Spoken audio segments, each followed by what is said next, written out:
Good afternoon and welcome to Exposure Box. It's November 2019 and today we're having a look at Ealing Law Centre and the services they offered. We have Vicky Fewkes here, who's supervising solicitor for Ealing Law Centre. So Vicky, can you tell us a bit about your background as a lawyer? So my background as a lawyer is that I trained at a big legal aid based firm down in South London, and I studied housing, public law and children care proceedings type work. I then qualified and decided to specialise in housing proceedings. So I quite often describe my housing work as two sides of one thing. Half of my work is trying to keep people in their homes, and half the work is to try and get people who are homeless into council accommodation and to try and get the council to comply with their legal duties to house people generally in temporary accommodation. But I'm trying to keep people in their home on one side of things and to force the council to comply with their duties on the other. Tell us a bit about the history of Ealing Law Centre and So when did you join? So I joined in May 2014. The Law Centre itself was set up. It was set up initially as a steering group of local people and solicitors who were interested in setting up a law centre. And the steering group set up in 2012. When the legal aid agency, who are the people that provide legal aid, when they had a new round of contracts in 2013, the Law Centre then bid for one of those contracts and started sort of setting up services. And at that point, they employed a housing solicitor and an immigration solicitor. And gradually since that point, we've grown so that we now have two housing solicitors, an immigration advisor and welfare benefits rights caseworkers, but it's been a sort of a gradual process piecing together bits of grant funding, legal aid funding to try and go somewhere to meeting the need for advice in Ealing. By no means we can't meet every demand for advice, but we're trying to sort of fill the gaps really. So in the sort of range of work that you do, what would we say is the largest area of your work? Between housing and welfare benefits, and a lot of the work we do involves a crossover between those two things. So a lot of my clients, they've got housing issues as a result of benefits problems. So for example, if you're working in the gig economy and your income comes up and down and you have to tell the council's housing benefit department every 5 minutes that your income's coming up and down, your housing benefit can be stopped. You then, as a result, get into rent arrears. You can then be taken to court for rent arrears. So some of the things that we try to do at the Law Centre is to try and sort out those problems sort of as early as we can. One of the issues with legal aid and how it's developed is that there is still legal aid available for defending possession proceedings once you're in court or once you've received a formal notice, but there isn't legal aid for welfare benefits advice. So the Law Centre went to a couple of charitable funders and said, look, what we really need to do to try and solve this is to have some funding to provide welfare benefits advice at an earlier point. So that's the kind of thing that we try to do, because we try to avoid it getting to the point where possession proceedings are issued.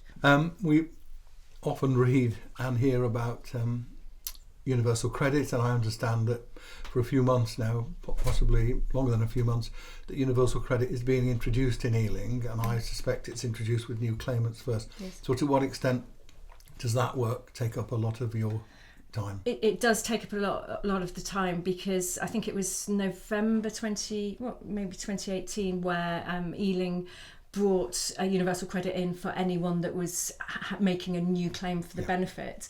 And even in that process, there's a 5-week delay built into the process if everything goes smoothly. And actually, a lot of things tend not to go smoothly. You need ID. People who've been working here who are European nationals, quite often they get it refused because of they say someone hasn't got a right to reside, which is often a wrong decision that needs challenging. The Law Centre runs a project in food banks, and so we've seen quite a lot of referrals from people that have been in the food bank because they haven't had their first payments of universal credit, and then that they get referred through to us, and then we're looking into why those delays have happened. And when it comes to court, that there's also, with the housing side of things, if you've got problems with universal credit, your rent isn't being paid in the meantime.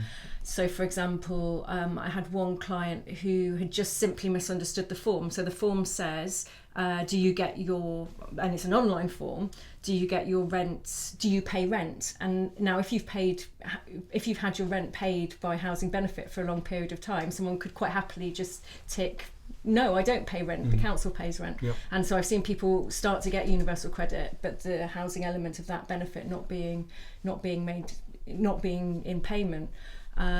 So it really has impacted a lot on really vulnerable people in Ealing, and people are really, in the past couple of years, we've found that people coming to the law centre, they are more likely to be absolutely destitute. You know, we're having to give out food bank vouchers, having to occasionally pay for a bit of transport to get to appointments, whereas maybe 5 or 6 years ago when I started doing this work, that situation wasn't so common. Right.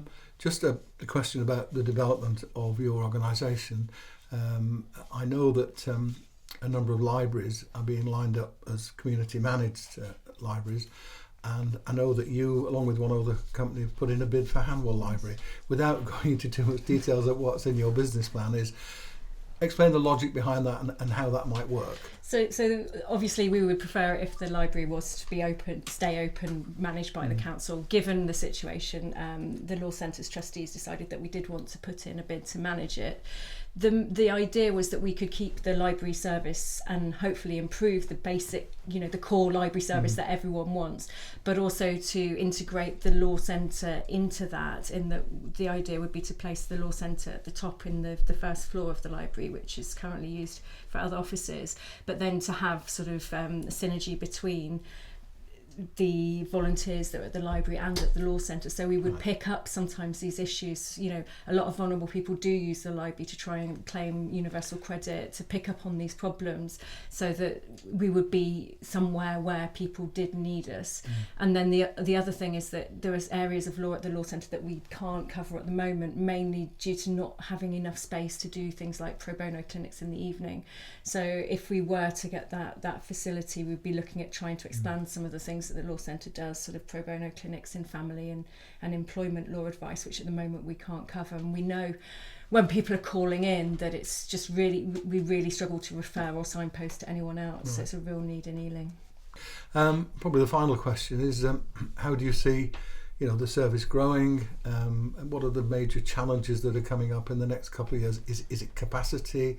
Is it potential changes in the law? How do you see the future? It's precarious, and it kind of always has been, really, because what we're doing is we're using what is left of legal aid and also then applying to grant funders for funding for areas that are no longer covered by legal aid. So we have rolling cycles of grants which we're constantly fundraising for. I think we've got a really good story to tell about the work that we do with our clients, but we just constantly need to be on it to make sure that we're serving the community and the people that actually need our help. So the main sort of issues tend to be around benefits, housing, all the linked sort of issues, and also at the moment with people's sort of precarious work, that all links as well into sort of housing benefit issues. So I think it will be a challenging period, but I think given that the Law Centre was set up right, so the changes to legal aid happened in 2013, so we were the first law centre that was set up after the changes to legal aid, and we've made it work through doing the extra applications for funding. I'd back us to make it work again, but it is constantly looking around for funding and making the case for legal aid and access to justice. Well, thank you very much indeed, Vicky, and that's all from Exposure Box today, so join us again soon.